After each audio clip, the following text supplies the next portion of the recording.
Hello everyone, good afternoon.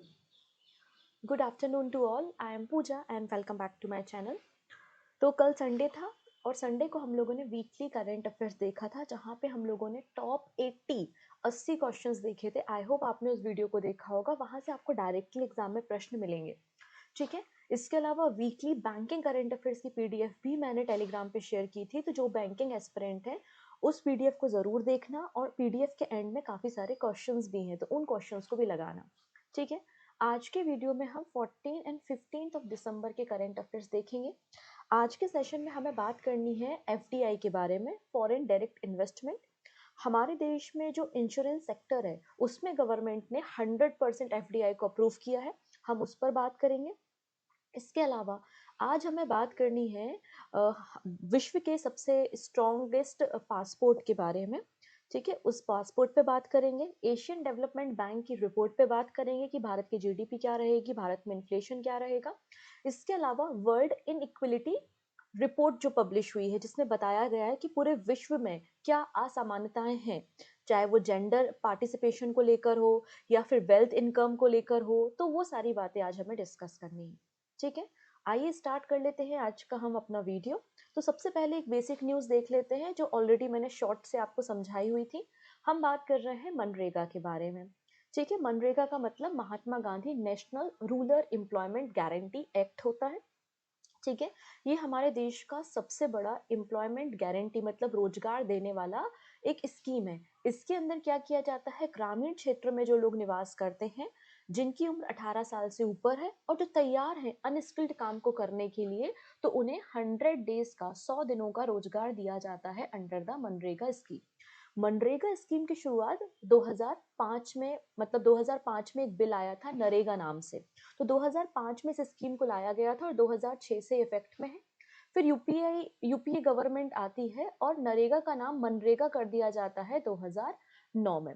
और ये जो स्कीम है ये मिनिस्ट्री ऑफ रूरल डेवलपमेंट के अंदर काम करती है। अब यहाँ पे क्या किया गया, ये जो मनरेगा स्कीम है ना, इसका नाम चेंज कर दिया गया है। मनरेगा स्कीम का नया नाम है पूज्य बापू ग्रामीण रोजगार योजना। This is important. MNREGA scheme का नया नाम क्या हो जाएगा, पूज्य बापू ग्रामीण रोजगार योजना। और साथ ही साथ इसके अंदर जो काम दिया जाता था 100 डेज का, इसको बढ़ाकर 125 डेज कर दिया गया है। मतलब अब 125 दिनों का रोजगार यहाँ पर दिया जाएगा और जिसमें 1/3 रिजर्वेशन महिलाओं के लिए आपको देखने को मिलेगा। तो 125 दिन का रोजगार यहाँ पर प्रोवाइड किया जाएगा। ठीक है, इसके अलावा यहाँ पे जो वेजेस होते हैं, मतलब कोई व्यक्ति जब आपको ने उसको नौकरी दी है, भले 100 दिन की दी है, 125 दिन की दी है, तो आप उसको क्या करोगे, सैलरी भी दोगे। तो पर डे जो वेजेस थे वो भी यूनिफॉर्म नहीं थे। ठीक है, आप देखेंगे कि हरियाणा में सबसे ज्यादा वेज रेट थे 374, 374 रुपीज पर डे देते थे। वहीं अगर आप देखोगे तो नागालैंड में सबसे कम 234 रुपीज पर डे था। तो यहाँ पे एक कमेटी, पार्लियामेंट्री स्टैंडिंग कमेटी को बनाने का भी रिकमेंडेशन दिया गया है, जिससे पूरे देश में मनरेगा के अंदर जिन लोगों को काम दिया जाता है तो उनके जो वेजेस हैं वो यूनिफॉर्म रह सकें। लेकिन मिनिमम वेज भी डिफाइन किया है कि 240 रुपए पर डे से कम नहीं होना चाहिए। अभी रिकमेंडेशन जब कमेटी के आएंगे तो हम वापस से देखेंगे। फिलहाल इसमें ये कहा गया है कि 240 रुपए पर डे से कम वेजेस नहीं होने चाहिए। ठीक है, Narasimha Rao employment assurance scheme 1993 में आई थी and food for work programme 2004 में आया था और उसके बाद ही फिर मनरेगा स्कीम को 2005 में लाया गया। इसके अंदर 100 दिन का रोजगार दिया जाता है, इसको बढ़ाकर 125 दिन किया जा रहा है। तो आपको ये कुछ बेसिक बातें इस स्कीम के बारे में पता होनी चाहिए। यहाँ से आपको मेंस में भी क्वेश्चन आ सकता है, 2 नंबर में, 3 नंबर में आपको लिखने आ सकता है, इसलिए इस स्कीम को आप एक बार अच्छे से पढ़ के जाइएगा। साथ ही साथ इंटरव्यू में भी ये क्वेश्चन पूछा जा सकता है क्योंकि बहुत पुरानी और बहुत ही फेमस आपको स्कीम देखने को मिलेगी। ठीक है, चलिए अगली कहानी हम देखेंगे, लेकिन उसके पहले मैं बताना चाहती हूँ कि अगर आप लोग भी आने वाले एग्जाम को क्रैक करना चाहते हैं, कि फरवरी में आप लोगों के रेलवे एग्जाम्स हैं, फिर जून जुलाई में आप लोगों के एसएससी एग्जाम होंगे, अभी आप लोगों के एफएसओ एग्जाम हुए हैं। ठीक है, ईएमआरएस के एग्जाम्स हैं, तो अगर आप इन एग्जाम्स को क्रैक करना चाहते हैं तो इसके लिए प्रॉपर एक स्ट्रैटेजी चाहिए और प्रॉपर रिसोर्सेज चाहिए कि कहाँ से हमें करंट अफेयर्स पढ़ना है, कैसे करंट अफेयर्स एग्जाम में आ रहे हैं। तो इसके लिए आप 2 मैगजीन डाउनलोड कर सकते हैं। एक है जनवरी मंथ से लेकर जून मंथ तक की 1500 प्लस एमसीक्यू की मैगजीन, और दूसरी मैगजीन है जुलाई से लेकर दिसंबर तक की 1500 प्लस एमसीक्यू की मैगजीन। तो इन मैगजीन्स में आपको 3000 से ज़्यादा क्वेश्चंस मिल जाएंगे करंट अफेयर्स के, जहाँ से एग्जाम में डायरेक्टली प्रश्न आपको देखने को मिलेंगे। ठीक है, और सभी एग्जाम को यहाँ पे कवर किया गया है, और ये पीडीएफ 1 साल के वैधता के साथ है, वैलिडिटी के साथ है, प्रिंटेबल फॉर्मेट में है। आप इनका प्रिंट आउट चाहो तो निकाल सकते हो। बस आपको करना क्या होगा, प्ले स्टोर पे पूजा जैन क्लासेस एप्लीकेशन को विजिट करना है, वहां से आप इन पीडीएफ को डाउनलोड कर पाएंगे। ठीक है, चलिए नाउ बात करते हैं। अब देखो, यूपीएससी का जो एग्जाम होता है उसमें पीडब्ल्यूडी जो कैंडिडेट होते हैं उनके लिए भी सीट रिजर्व होती है। अब अगर पीडब्ल्यूडी कैंडिडेट को कुछ ऐसा सेंटर दे दिया जहाँ पे उनका पहुंचना थोड़ा मुश्किल है, तो प्रॉब्लम होती है। तो यहाँ पे यूपीएससी ने कहा है कि जो पीडब्ल्यूडी कैंडिडेट्स हैं वो अपनी चॉइस के सेंटर डाल सकते हैं, और वो जो सेंटर फिल करेंगे उनको वही सेंटर प्रोवाइड किया जाएगा उनके प्रेफरेंस के अकॉर्डिंगली। तो UPSC has introduce a new centre of choice, centre of choice facility. तो सेंटर ऑफ चॉइस फैसिलिटी किसके लिए आई है, वो पर्सन जो कि डिसेबल्ड है। ठीक है, वो अपने एग्जाम सेंटर क्या चुनना चाहते हैं, चॉइस भर सकते हैं। To ensure exam accessibility, convenience and dignity of the PWD candidates. ठीक है, इसमें कहा गया है कि सभी जो सेंटर्स होंगे उसमें पीडब्ल्यूडी जो कैंडिडेट्स का प्रेफरेंस होगा उनके आधार पे उनको वहाँ पे मतलब एग्जाम देने का मौका मिलेगा। अगर सीट वहाँ पे भर गई है तो एडिशनल सीट्स उनके लिए लगा के, लेकिन सेंटर वही दिया जाएगा जो वो डिमांड कर रहे हैं। मतलब सेंटर ऑफ चॉइस की बात यहाँ पे यूपीएससी पीडब्ल्यूडी कैंडिडेट के लिए की गई है। ठीक है, नेक्स्ट है cabinet approve 100% FDI in insurance. देखिएगा, रिसेंटली पार्लियामेंट में इंश्योरेंस लॉ अमेंडमेंट बिल 2025 को पास किया गया। पहले हमारे देश में जो इंश्योरेंस सेगमेंट है, पहले हम बैकग्राउंड समझ लें। हमारे देश में जो फिलहाल में इंश्योरेंस सेगमेंट है वो किस तरीके से काम करता है। तो इंश्योरेंस सेगमेंट के लिए, इंश्योरेंस के काम करने के लिए हमारे देश में कुछ नियम, कुछ कानून है। जैसे कि एलआईसी एक्ट 1956 का है, फिर ईआरडीए एक्ट 1999 का है, इंश्योरेंस एक्ट 1938 का है। तो हमारे देश की जो इंश्योरेंस कंपनीज हैं वो इन्हीं एक्ट के अंदर काम करती हैं। ठीक है, 2015 में क्या किया गया था, जो फॉरेन डायरेक्ट इन्वेस्टमेंट है इंश्योरेंस कंपनीज में उसको बढ़ा दिया गया था, 26% से बढ़ाकर 49% कर दिया गया था। फिर 2021 में फिर हमने इम्प्रूव किया, 49% एफडीआई को बढ़ाकर 74% एफडीआई कर दिया। और अभी 2025 में जो अमेंडमेंट बिल आया है, जो प्रपोजल आया है, उसमें 74% अमेंड जो 74% एफडीआई है उसको बढ़ाकर 100% किया जा रहा है। तो ये टाइमलाइन भी आप याद रखना, कब क्या चेंजेस हुए हैं इंश्योरेंस सेगमेंट में। 26% से 49%, 49% से 74 और 74% से 100% किस तरीके से एफडीआई आया है इंश्योरेंस सेगमेंट में। तो रिसेंटली कैबिनेट ने एफडीआई लिमिट इंश्योरेंस कंपनीज के लिए बढ़ा दी है फ्रॉम द 74% टू 100%। ठीक है, एफडीआई क्या होता है, फॉरेन डायरेक्ट इन्वेस्टमेंट होता है। कोई नॉन रेसिडेंट इन्वेस्टर जब भारत की किसी कंपनी में इन्वेस्ट करता है, मोर देन, ग्रेटर देन और equal to 10% of the company, तो हम उसको एफडीआई के नाम से, फॉरेन डायरेक्ट इन्वेस्टमेंट के नाम से जानते हैं। ठीक है, दो तरीके से एफडीआई होता है, एक होता है ऑटोमेटिक रूट। ऑटोमेटिक रूट में गवर्नमेंट की अप्रूवल की जरूरत नहीं होती है। एक होता है गवर्नमेंट रूट। गवर्नमेंट रूट में पहले गवर्नमेंट की अप्रूवल की जरूरत होती है, और application foreign investment facilitation portal के द्वारा यहाँ पर किया जाता है। ठीक है, तो ऑटोमेटिक रूट और गवर्नमेंट रूट दो तरीके से एफडीआई हो सकता है। लेकिन अभी भी हमारे देश में कुछ ऐसे सेक्टर हैं जिसमें एफडीआई अलाउ नहीं है, जैसे कि जो लॉटरी का बिजनेस है या ऑनलाइन लॉटरी चलती है उसमें एफडीआई अलाउ नहीं है। निधि जो कंपनीज होती हैं, या फिर जो गैम्बलिंग और बेटिंग ऐप होते हैं, कसिनोज होते हैं, चिट फंड होते हैं, है ना। तो ये जो है सिगरेट, सिगार, ये कुछ सेक्टर्स है जहाँ पर आपको एफडीआई अलाउ नहीं है। तो ये सेक्टर की लिस्ट है। ठीक है, अगर आपसे इंटरव्यू में पूछा जाए ऐसे कोई 5 सेक्टर बताइए जिसमें एफडीआई अलाउ नहीं है, तो एटलीस्ट आपके पास ऑप्शन होने चाहिए, आपके पास आंसर होना चाहिए। क्योंकि इंटरव्यू तो आपसे पूछ लेगा कि आपने सुना होगा इंश्योरेंस सेक्टर में एफडीआई को 74% से बढ़ाकर 100% कर दिया है। आप जरा बताइए कि 5 ऐसे कौन से सेक्टर हैं जिसमें एफडीआई अलाउ नहीं है। तो यहाँ पे कुछ लिस्ट है, आप इनको पढ़ लीजिए, अपने हिसाब से 5 नाम याद रख लीजिए, तो इंटरव्यू में काम आ जाएगा। और कभी लिखने आ गया, 2 नंबर का प्रश्न आ गया, तो भी आप यहाँ पे कर पाएंगे। ठीक है, तो ये थोड़ा सा आपको देखना है। आप चाहो तो स्क्रीनशॉट ले लो, अदरवाइज मैं तो हमेशा की तरह सजेस्ट करूंगी कि पीडीएफ से पढ़ो। ठीक है, पीडीएफ के लिए टेलीग्राम की लिंक डिस्क्रिप्शन में है, वहां से करंट अफेयर्स की डेली पीडीएफ आपको मिल जाएगी। डन इतनी चीजें, यहाँ तक कोई दिक्कत? चलो अगली कहानी समझते हैं।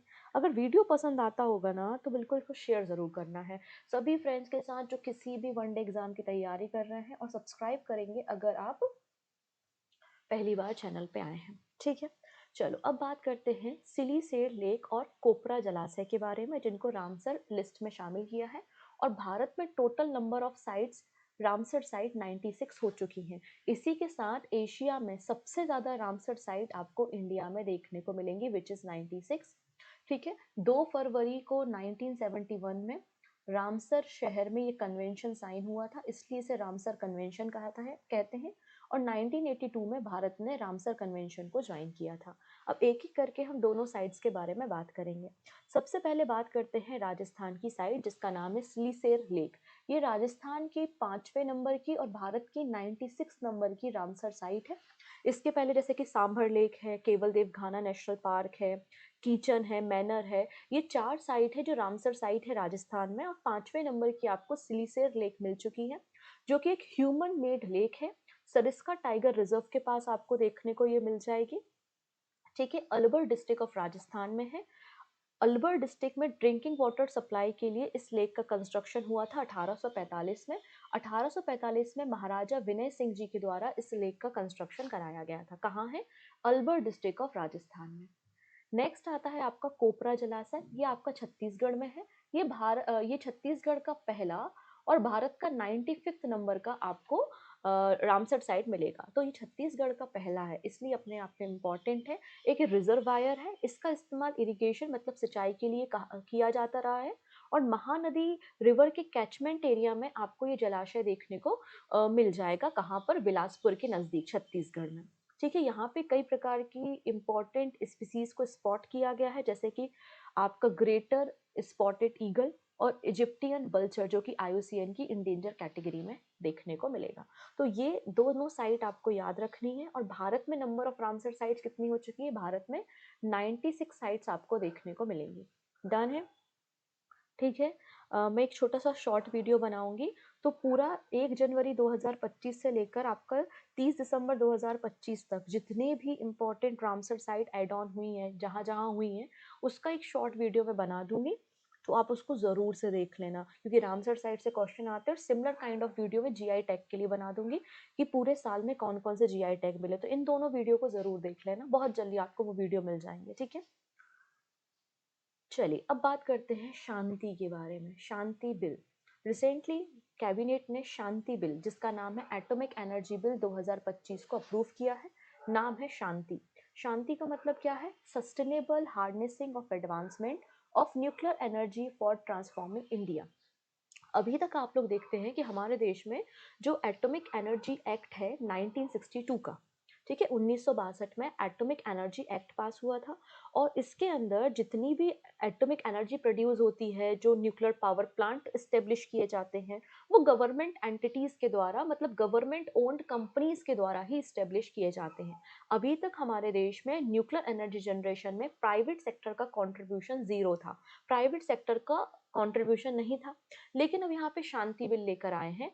ठीक है, शांति बिल का पर्पस यही है कि हमारे देश में जो न्यूक्लियर एनर्जी पावर जनरेशन है, उसकी क्षमता को बढ़ाना।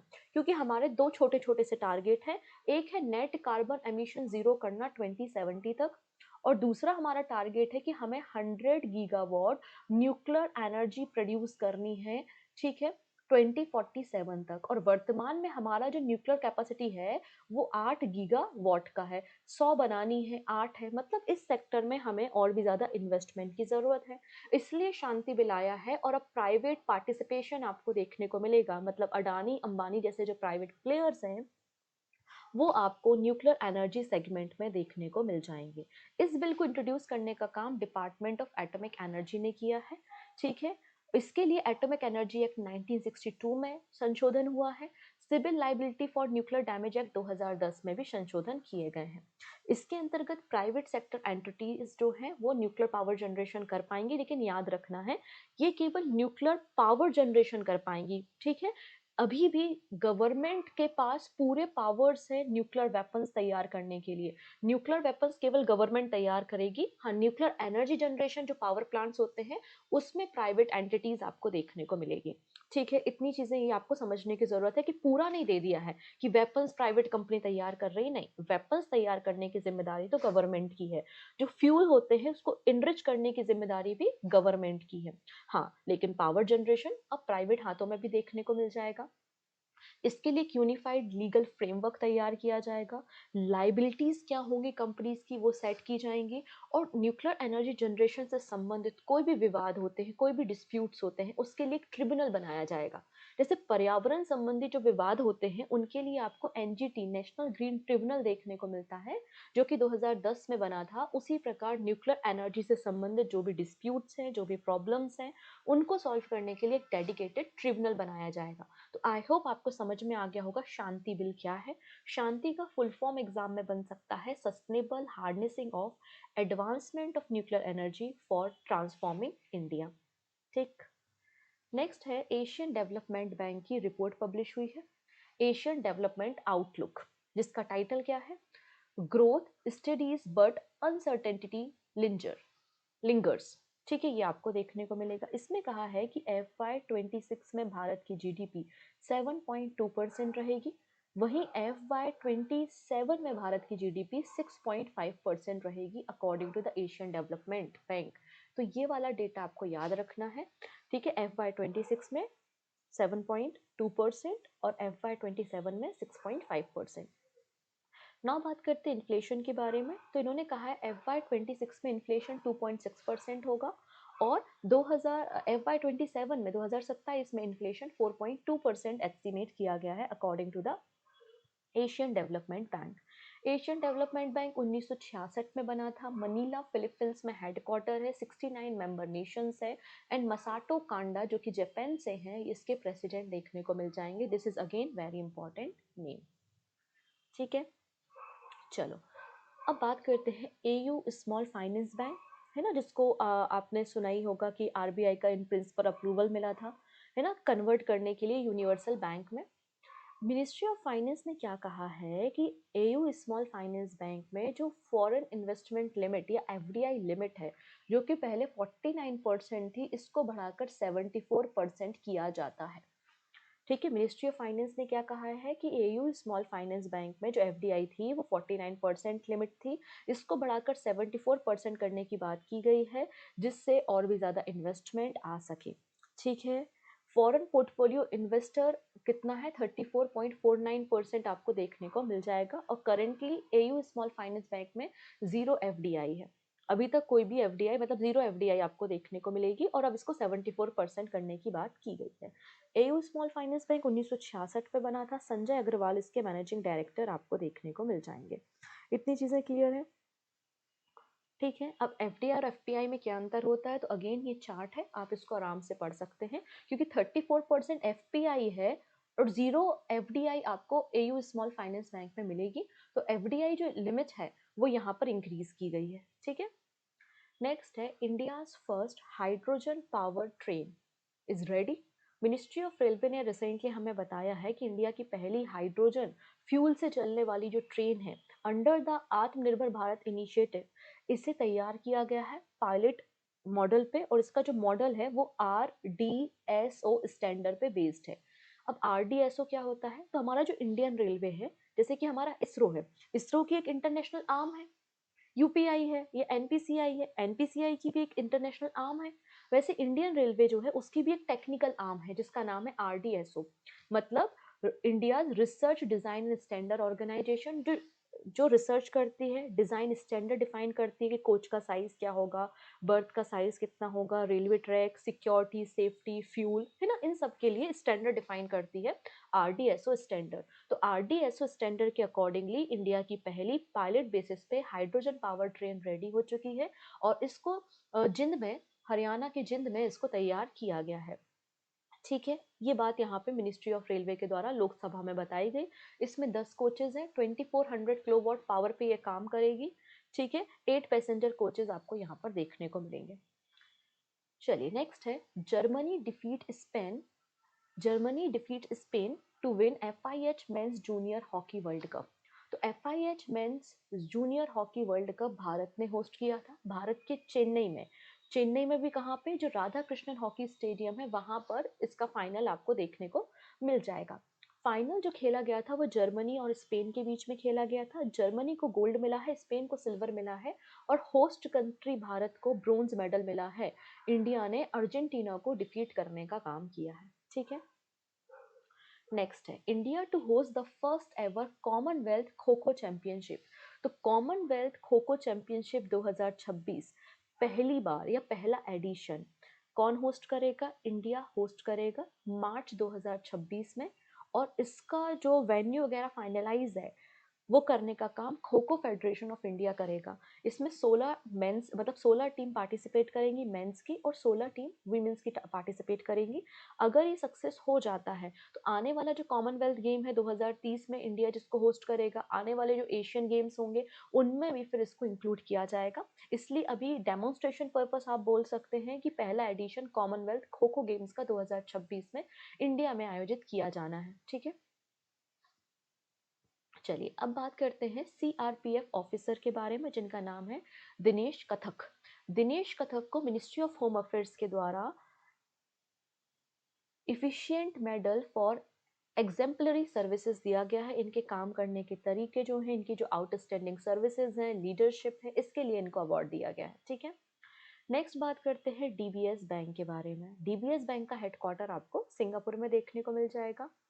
तो इसे global bank of the year चुना गया है बाय द बैंकर्स।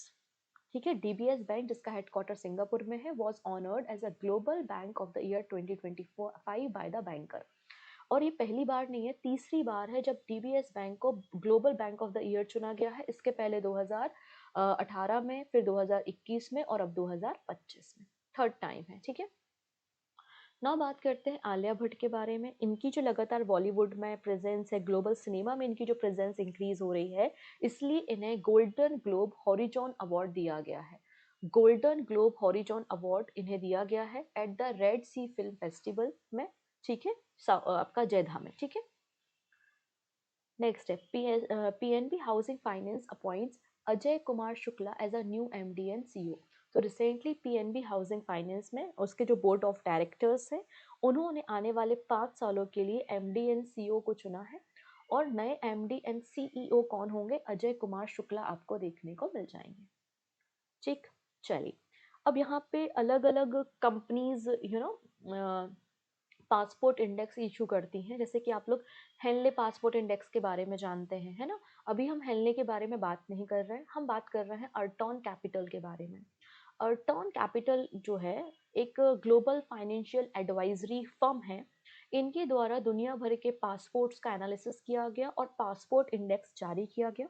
इन्होंने बताया कि दुनिया का सबसे स्ट्रॉन्गेस्ट जो पासपोर्ट है वो UAE का है। याद रखेंगे, according to the Henley, Henley के अकॉर्डिंगली सिंगापुर का है, लेकिन अभी हम हेनले की बात नहीं कर रहे हैं, अभी हम अर्टॉन की बात कर रहे हैं, तो बिल्कुल कंफ्यूज नहीं होना है। ठीक है, तो अर्टॉन कैपिटल पासपोर्ट इंडेक्स रिलीज हुआ है। इसके अकॉर्डिंगली 7th कॉन्जिक्यूटिव ईयर, 7वीं बार लगातार UAE का जो पासपोर्ट है वो स्ट्रॉन्गेस्ट पासपोर्ट है और 126 डेस्टिनेशन में इसे वीजा फ्री एक्सेस है। सेकेंड नंबर पे सिंगापुर और स्पेन आपको देखने को मिल जाएगा। ना बात करते हैं इंडिया, तो इंडिया का पासपोर्ट 67 नंबर पे है और इंडिया के पासपोर्ट होल्डर को 74 कंट्रीज में वीजा फ्री एक्सेस देखने को मिलेगा। ठीक है, बॉटम 3 कंट्रीज अफगानिस्तान, सीरिया और इराक आपको देखने को मिल जाएंगे। ठीक है, इस इंडेक्स को अर्टॉन कैपिटल के द्वारा 2014 से पब्लिश किया जाता है। ठीक है, इसमें 193 जो यूनाइटेड नेशन की कंट्रीज हैं, मेंबर स्टेट्स हैं, उनको शामिल किया जाता है। अर्टॉन कैपिटल के जो हेड है या प्रेसिडेंट है उनका नाम अरमिंड अर्टॉन है। मॉन्ट्रियल कनाडा में इसका हेडक्वार्टर आपको मिल जाएगा। नेक्स्ट बात करते हैं भूमि सुधार संवाद। इसकी शुरुआत की है बिहार राज्य में। आप लोग देखते हैं अक्सर डिस्प्यूट होते हैं जमीन को लेके। कि इसने इंक्रोचमेंट कर लिया, इसने हमारे ज़मीन पे कब्जा कर लिया। तो कई तरीके के ऐसे डिस्प्यूट्स आपको देखने को मिलेंगे। तो इन्हीं लैंड डिस्प्यूट को डिस्प्यूट को रिजॉल्व करने के लिए कई बार होता है कि सरकारी ज़मीन होती है, सरकारी ज़मीन पे लोग घर बना के रहने लगते हैं, सरकारी ज़मीन पे इंक्रोचमेंट कर लेते हैं, अतिक्रमण कर लेते हैं, कब्जा कर लेते हैं। तो सरकार क्या करेगी, अपनी ज़मीन को खाली भी तो करवाएगी। तो ऐसे कई तरीके के डिस्प्यूट्स आपको देखने को मिलते हैं। तो फास्ट ट्रैक तरीके से, वो भी ट्रांसपेरेंट मैनर में, इन डिस्प्यूट्स को सॉल्व करने के लिए बिहार राज्य ने लॉन्च किया है भूमि सुधार संवाद। ठीक है, तो Bihar government has launch a new initiative Bhumi Sudhar Samvad. 12 दिसंबर से है। इसका पर्पस क्या है, accelerate the settlement of land dispute and improve transparency in the land administration. और इसके लिए एक स्पेशल मॉनिटरिंग टीम भी तैयार की है जिसका नाम है उड़ान दस्ता। ठीक है, बिहार राज्य की कैपिटल आपको पटना मिल जाएगी, चीफ मिनिस्टर नीतीश कुमार है और गवर्नर आरिफ मोहम्मद खान आपको देखने को मिलेंगे। ठीक है, चलो आज की लास्ट हम करंट अफेयर्स न्यूज़ पे बात करेंगे, उसके बाद एमसीक्यूज देखेंगे एंड वीडियो के एंड में क्वेश्चन ऑफ द डे होगा जिसका आंसर आप लोग मुझे कमेंट सेक्शन में बताने वाले हैं। ठीक है, हम बात कर रहे हैं वर्ल्ड इनइक्वलिटी रिपोर्ट के बारे में। तो ये थर्ड एडिशन है वर्ल्ड इनइक्वलिटी रिपोर्ट का। इसको रिलीज किया गया है वर्ल्ड इनइक्वलिटी लैब के द्वारा। इसमें देखो, जो इनइक्वलिटी मतलब असमानता है इनकम में, वेल्थ में, जेंडर, क्लाइमेट रिस्पॉन्सिबिलिटी, तो वो सारा डेटा यहाँ पे तैयार किया गया है। इस रिपोर्ट में क्या बताया गया कि पूरे दुनिया की जो 10% आबादी है वो दुनिया की 75% वेल्थ रखती है। मतलब 10% आबादी के पास 75% पैसा है। मतलब 10% लोग बहुत ज्यादा अमीर हैं और उनके पास सबसे ज्यादा पैसा भी है 75%। जो बॉटम है, जो बॉटम लोग हैं वो केवल 2% ऑफ द वेल्थ यहाँ पे देखने को मिलेगी। क्या लिखा है, द वेल्दीएस्ट 0.001%, मतलब लगभग 60,000 जो मल्टी मिलेनियर्स हैं वो कंट्रोल करते हैं 3 times more wealth than the half of humanity combined. ये बात यहाँ पर मेंशन की गई है। तो यहाँ पे लिखा है कि 75% जो पैसा है वो किसके पास है, 10% पॉपुलेशन के पास है। और जो बॉटम में है वो केवल 2% ही होल्ड करते हैं। मतलब कितनी ज्यादा असमानताएं वेल्थ डिस्ट्रीब्यूशन में है। ठीक है, ह्यूमन कैपिटल इनइक्वलिटी, यहाँ पे क्या बोला है कि एवरेज एजुकेशन स्पेंडिंग। तो यहाँ पे जो अफ्रीकन कंट्रीज हैं, सब सहारन कंट्रीज हैं, ऑब्वियस सी बात है थोड़ी गरीब हैं। तो यहाँ पे जो कैपिटल या जो पैसा खर्चा किया जाता है आपके एजुकेशन पे वो 220 यूरोज है। जबकि यूरोप में जो एजुकेशन में पैसा खर्च किया जाता है एवरेज वो 7,430 यूरोज है। तो आप देख सकते हैं कि एजुकेशन में भी कितनी ज़्यादा असमानता है। तो जहाँ पे ज़्यादा पैसा खर्चा किया जा रहा है तो वहाँ पर एजुकेशन का स्तर ज़्यादा होगा, जहाँ पे पैसा कम है वहाँ पे शिक्षा का स्तर भी अच्छा नहीं होगा। फिर क्या बोला है, क्लाइमेट इनइक्वलिटी। तो वेल्दिएस्ट 10% जो लोग हैं वो लगभग 77% ग्लोबल एमिशन करते हैं, है ना। 10% जो आबादी है, जो वेल्दीएस्ट है, जिनके पास पैसा है, वो 77% क्या कर रहा है, एमिशन कर रहा है। तो ये भी एक बात है कि देखो 10% ही 77% एमिशन कर रहा है, तो ये रिस्पॉन्सिबल भी है कि अगर इनके पास पैसा है तो इस सोसाइटी को इम्प्रूव भी करें। जेंडर इक्वलिटी की बात की गई है यहाँ पे। तो इसमें बोला है कि महिलाएं 53 आवर्स पर वीक काम करती हैं ऑन एन एवरेज, वहीं पुरुष केवल 43 आवर्स पर वीक काम करते हैं, क्योंकि महिलाओं को अगर ऑफिस जाती हैं वो तो ऑफिस के साथ साथ घर के काम भी करने पड़ते हैं। तो ये भी एक असमानता यहाँ पे व्यक्त की गई है। ये तो हमने ग्लोबल ट्रेंड देखा ना। बात करते इंडिया की रिस्पेक्ट में, इंडिया में क्या चल रहा है। तो इंडिया में भी काफी अच्छी हालत नहीं है। इंडिया की भी जो 10% वेल्दिएस्ट लोग हैं इनके पास 58% नेशनल इनकम का है। 10% आबादी के पास 58% नेशनल इनकम का देखने को मिल जाएगा। और जो बॉटम 50% जो पॉपुलेशन है वो केवल नेशनल इनकम का 15% होल्ड करती है। तो देख रहे हो, 10% आबादी के पास 58% नेशनल वेल्थ का है, वहीं 50% आबादी के पास केवल 15% नेशनल वेल्थ का है। तो यहाँ पर भी आप देख सकते हैं कि असमानता है। ठीक है, ये बात यहाँ पर मेंशन की गई है। टॉप 1% जो हैं, इन टॉप 10 में भी जो टॉप 1% बहुत अमीर लोग हैं वो 40% of the total wealth hold करते हैं। नाउ बात करते हैं लो फीमेल लेबर फोर्स पार्टिसिपेशन। महिलाओं की भागीदारी अभी भी कम है, केवल 15.7%। ठीक है, अब बात करते हैं average annual income per capita. एक व्यक्ति ऑन एन एवरेज कितना पैसा अर्न कर रहा है। तो average annual income per capita जो है वो 6,200 यूरोज है भारत में। और अगर हम बात करते हैं अप्रोक्सीमेटली इतना, एंड एवरेज वेल्थ जो है वो 28,000 यूरोज आपको देखने को मिलेगी। ना बात करते हैं what is ADB revise growth forecast for FY26। तो अभी मैंने बताया इट इज 7.2% फॉर FY26, है ना। दिस इज इम्पॉर्टेंट, याद रखना, डायरेक्टली क्वेश्चन एग्जाम में बनेगा। इसके अलावा रिसेंटली जो भी इंपॉर्टेंट प्रोजेक्शंस हुए हैं उसकी एक लिस्ट है, you can see and you can take a print out. Next है सेबी ने रिसेंटली प्रभा यहाँ पे एक प्लेटफॉर्म लॉन्च किया है। जो भी मिसलीडिंग क्लेम्स होते हैं about stock market, share market, investment, है ना, तो उसके लिए है इसको। तो इसका फुल फॉर्म क्या है? इसका फुल फॉर्म है past risk and return verification agency. Next है चीफ जस्टिस ऑफ इंडिया कौन है? सूर्यकांत जी। इन्होंने supreme court artificial intelligence committee बनाई है। मतलब कि किस तरीके से एआई टूल हम सुप्रीम कोर्ट में हियरिंग्स के लिए, डेवलपमेंट और एडॉप्शन के लिए हमें क्या करना चाहिए, किस तरीके से हम एआई में काम कर सकते हैं। तो supreme court artificial intelligence committee to guide the adoption, development and deployment of AI tool in the courts. तो इसके लिए कमेटी बनाई है। इस कमेटी के हेड कौन है? तो इस कमेटी को हेड कर रहे हैं जस्टिस PS नरसिम्हा। ठीक है। नेक्स्ट है वो कौन से बॉलीवुड एक्टर या एक्ट्रेस है जिन्हें PETA person of the year चुना गया है? तो Raveena Tandon is the right answer. Next है चेक रिपब्लिक के नए प्राइम मिनिस्टर कौन बने हैं? आंसर हो जाएगा आपका option number C, it is Andres babies. And this is your question of the day. Recently Deepawali को officially UNESCO intangible culture heritage list में शामिल किया गया है। तो टोटल नंबर ऑफ एंटिटी इस लिस्ट में कितनी हो गई है मैंने आपको बताई हुई है, आप मुझे कमेंट सेक्शन में बताएंगे।